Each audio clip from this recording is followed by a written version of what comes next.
नहीं आनंद, ये हमारा कर्तव्य है। जिस तारा सिंह ने बिना सोचे समझे हमारे एक आदेश पर अपने प्राण संकट में डाल दिए, उसके प्राण बचाना हमारा प्रथम कर्तव्य है और हम ये कर्तव्य अवश्य निभाएंगे। अब तुम महाराज तक ये संदेशा पहुंचा दो कि वो तैयार हो जाए परमवीर सिंह की अस्थियों को गंगा में अपने हाथों से विसर्जन करने के लिए।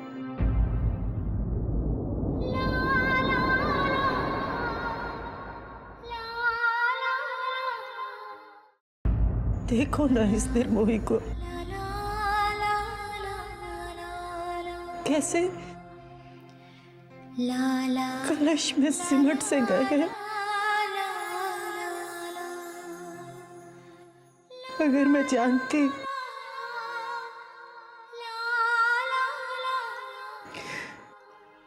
ये बीच राह में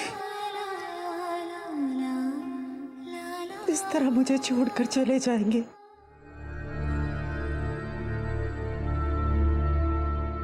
तो मैं कभी इन्हें अपने मन के समीप नहीं आने देती थी सिंह, कभी नहीं।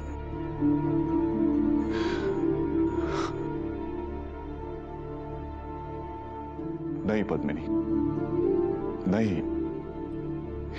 पर तुमने ये कैसे सोच लिया कि परमवीर सिंह तुम्हें छोड़कर कहीं दूर चले गए हैं? नहीं, हरे शहीदों के तो सिर्फ शरीर ही चिता की अग्नि में जलते हैं पद्मिनी, परंतु उनका बलिदान नहीं। तुम देखना पद्मिनी, हमारे महायोद्धा परमवीर सिंह सदियों तक अपने शौर्य और बलिदान के लिए लोगों के दिलों में हमेशा महका करेंगे, हमेशा। मैं जानती हूं, मैं जानती हूं, लेकिन इन्हें भूल पाना बहुत कठिन है तेज सिंह, बहुत कठिन है। जो इन्होंने अपने कर्तव्य के लिए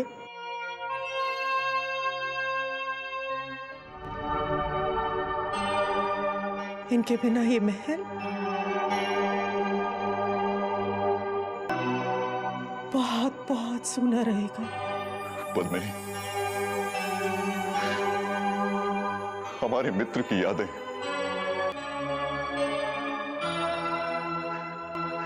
हमने अभी तक उन्हें दबा कर रखा था। तुम्हारे आंसू देखकर वो यादें आंसू बनकर बाहर निकलने। इस कलश को मंदिर में रखवा दीजिए।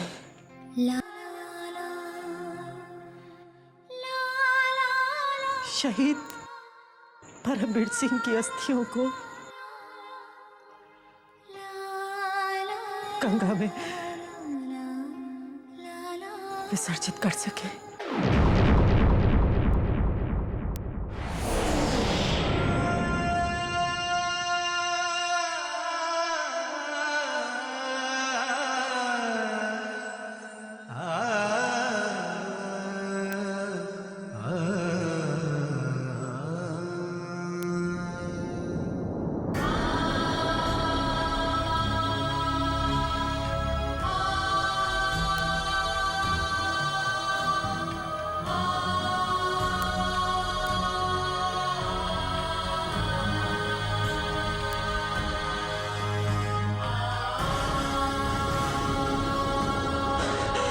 परमवीर,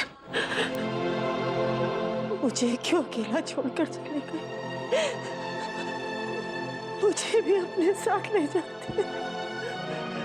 क्यों छोड़ गए मुझे अकेला, क्यों?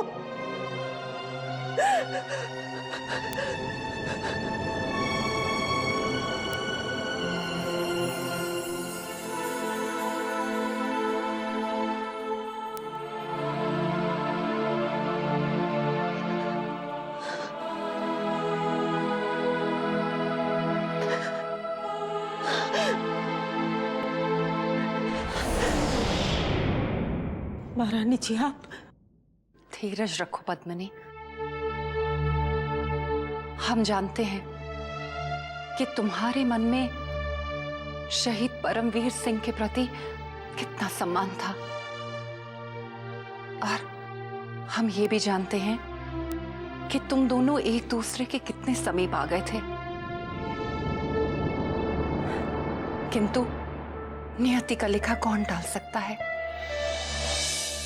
इसीलिए वो हमसे बहुत दूर चले गए। महारानी जी, नियति इतनी कठोर क्यों होती है? यदि नियति को उन्हें मुझसे छीनना ही था, तो मेरे मन में उनके लिए इतना मोह क्यों जगाया? यही तो नियति का नियम है पद्मिनी, जिसके सामने किसी भी मनुष्य का वश बिल्कुल नहीं चलता। ये नियति ही है जो हमें किसी से मिलाती है और फिर उससे जुदा कर देती है, वो भी सदा सदा के लिए। परमवीर सिंह के जाने का दुख जितना तुम्हें है, उतना ही हमें और महाराज को। हमें ऐसा लगता है जैसे कि हमारे परिवार का कोई सदस्य हमसे बिछड़ गया है। ठीक कह रहे हैं महारानी, हमारे परिवार का एक सदस्य हमें छोड़कर चला गया है, और जुनागढ़ की प्रजा का भी यही मानना है कि उनका बेटा, उनका भाई उनसे बिछड़ गया है। इन आंखों से आंसुओं को मत बहाओ पद्मिनी, क्योंकि शहीद की आत्मा को आंसुओं से नहीं बल्कि मुस्कान से विदाई दी जाती है।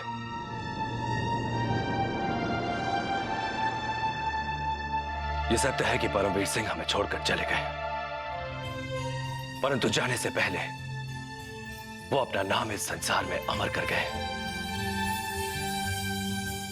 और उनकी यादों को सदा अपने मन में बनाए रखने के लिए हमने हमारे अपने सबसे बड़े नगर का नाम उनके नाम पर रखने का निर्णय लिया है। अब से रूपनगर का नाम परमवीरपुर के नाम से जाना जाएगा, ताकि आने वाली हमारी पीढ़ियां उस शहीद के बलिदान को सदा सदा याद रखें। क्षमा कर दीजिए महाराज।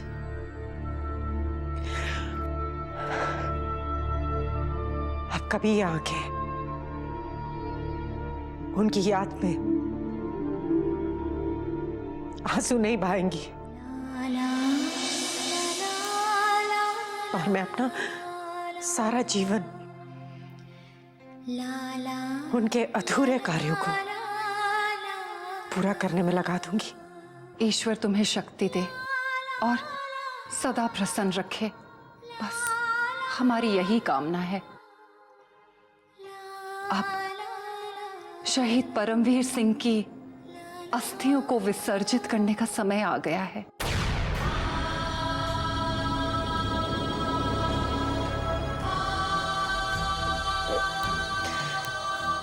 जी महारानी जी।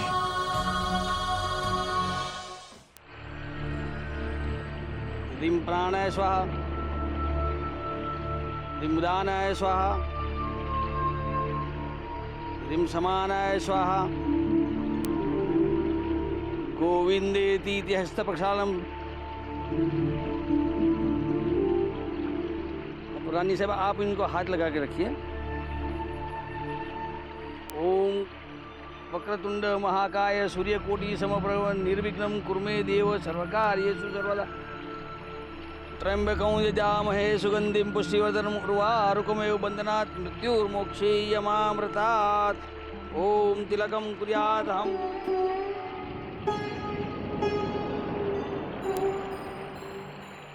ओम गंगेश्च यमुनेश्चैव गोदावरी सरस्वती नर्मदे सिंधु कावेरी जलस्मिन्ने सन्निभं कुरु। ओम मृत्युंजय महादेव त्रहिमां शरणागतं जन्म मृत्यु जरा व्याधि पीड़ितं कर्म बंधने उपरख दीजिए।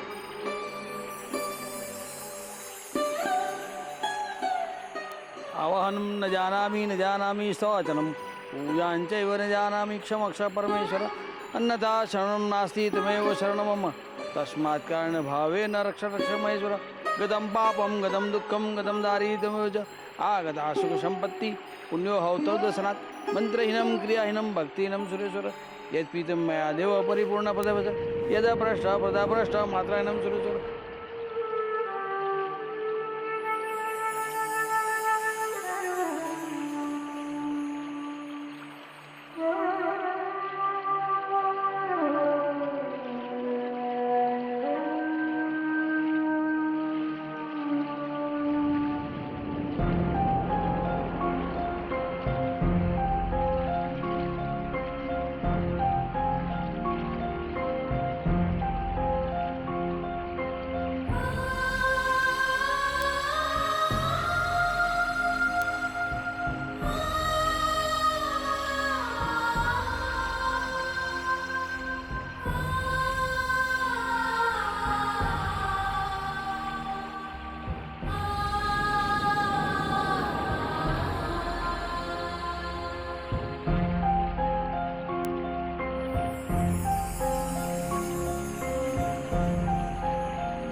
भवानी सिंह से टकराकर हमने राजकुमारी किशोरी की हत्या को अभी टाल तो दिया, परंतु भविष्य में हमारे प्रथम प्रेम पर मंडराने वाले भवानी सिंह के खतरे को टालने का तुरंत कोई उपाय सोचना होगा, क्योंकि शिकस्त खाने के पश्चात भवानी सिंह के इरादे पहले से अधिक हिंसक हो गए हैं। उसकी तलवार कभी भी मयान से बाहर निकल सकती है।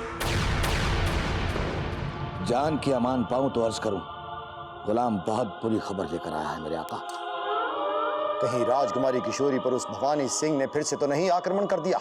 इस गुलाम के रहते हुए भवानी सिंह तो क्या, उसकी रूह तक शहजादी आलिया तक नहीं पहुंच सकती। वो महफूज है और गुलाम की आखिरी सांस तक महफूज रहेंगी। तो फिर शीघ्र बताओ कि वह शुभ समाचार क्या है चंगेज? महारानी साहिबा की छोटी बहन शकुंतला और उनका बेटा गजराज दोनों शिवगढ़ के लिए तशरीफ ला रहे हैं। हमारी आज्ञा के बिना उन्हें महल में आने का निमंत्रण किसने दिया? खुद महारानी साहिबा ने अपनी बहन को यहाँ आने की तजवीज दी है। परंतु उनके महल में आने का अचानक कारण क्या हो सकता है? सुना है मेरे आका, शहजादी साहिबा के पैरों में खौफ की बेड़ियां और महल के महायोद्धाओं के ताकत पर अंकुश लगाने के लिए उन्हें यहाँ बुलाया गया है। और यही वजह है मेरे आका कि महारानी साहिबा अपनी छोटी बहन के आते ही खुद संबलपुर के लिए रवाना हो जाएंगी।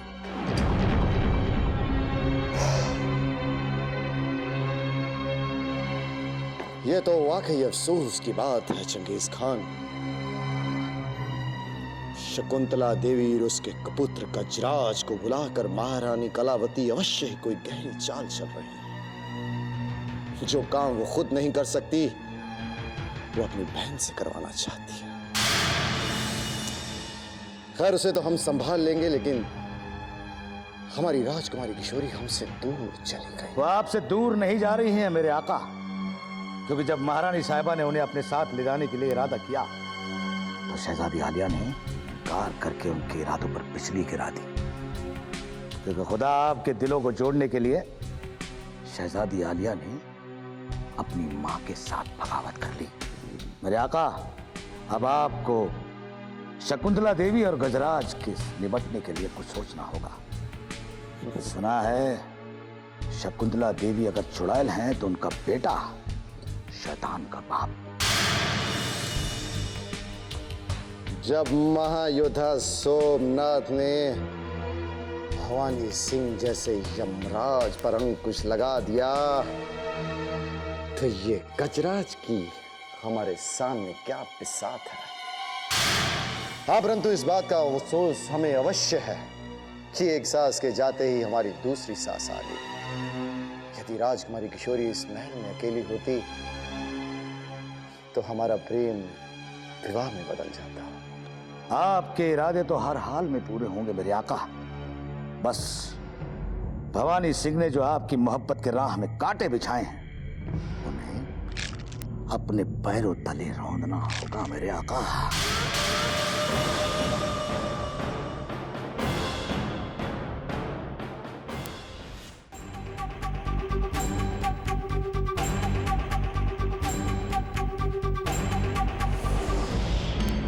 खुदा बख्श के कदम शिवगढ़ के महल में, यानी पंडित जगन्नाथ का महल में फिर से आगमन होने वाला है।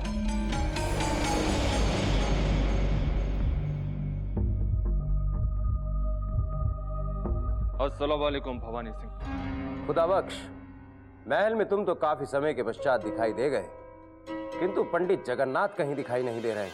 कहाँ गायब हो गए हैं वो? पंडित जी कुछ खास काम से महल से बाहर चले गए थे, लेकिन बहुत जल्द वो इस महल में तशरीफ ला रहे हैं। इसका अनुमान तो हम तुम्हें देखते ही लगा चुके थे, किंतु हम अभी तक इस बात का अनुमान नहीं लगा पाए कि आखिर वो जाते कहाँ हैं और क्यों जाते हैं। इस बात को तो पंडित जी ही बता सकते हैं भवानी सिंह जी, क्योंकि पंडित जी वही करते हैं जो उनका रमल उनसे कहता है। वैसे तुम्हारे पंडित जी का रमल आजकल कुछ खास कार्य कर नहीं रहा, क्योंकि उनकी अनुपस्थिति में महल में बहुत भारी उलटफेर हो चुका है। कैसे उलटफेर? अब जब तुम महल में आ ही गए हो तो स्वयं समझ जाओगे, पर अभी इतना समझ लो कि पंडित जगन्नाथ ने उस युवराज को हमसे छीनकर जो भूल की है उसका दंड समस्त शिवगढ़ भुगत रहा है। यदि पंडित जगन्नाथ ने हमें उस युवराज का वध करने दिया होता तो आज शिवगढ़ पर इतना भारी संकट कभी नहीं आता। अब देखना, पंडित जगन्नाथ की सारी कूटनीतियां धरी की धरी रह जाएंगी और शिवगढ़ के साथ साथ महाराज शिवदत्त के मान सम्मान पर भी प्रश्न चिन्ह लग जाएगा। पंडित जी ने ऐसा क्या गलत कर दिया है जो शिवगढ़ और महाराज शिवदत्त की इज्जत पर बनाई है?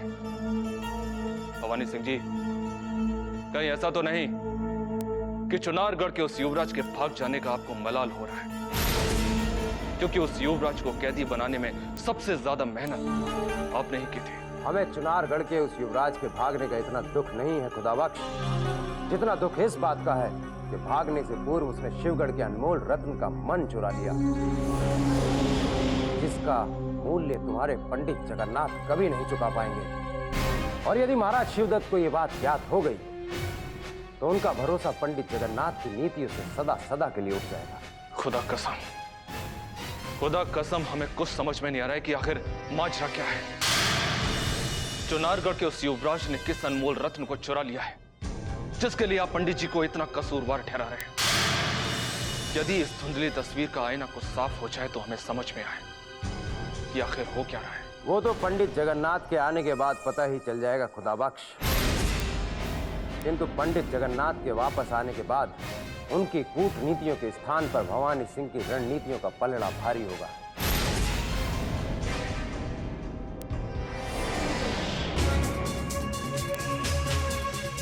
भवानी सिंह के इस गुरूर के पीछे जरूर कोई गहरा राज छिपा है। मुझे पता लगाना होगा। मुझे पता लगाना होगा कि भवानी सिंह जिस अनमोल रत्न की बात कर रहे हैं, आखिर वो अनमोल रत्न है कौन?